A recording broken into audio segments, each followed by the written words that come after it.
shortcut kasi nagmamadali kami magluto. Yung chwede, sinama sa sauce.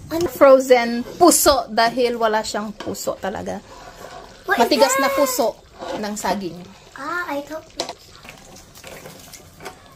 Close pa siya. So, lutuin natin.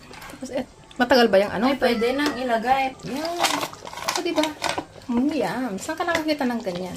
Maglalabas na rin kami ng kare-kare version natin. Chef Hazel. Nakagawa ka na ba ng ganito? Nakalimutan mo. Okay. Nakapos na pala ng nilagay. Oh, yums. Takpan natin. Mabilisang luto ulit ng ating aramang. Puro lahat mabilisan.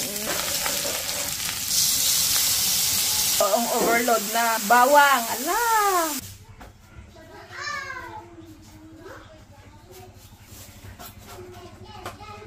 Diba? Ang sarap!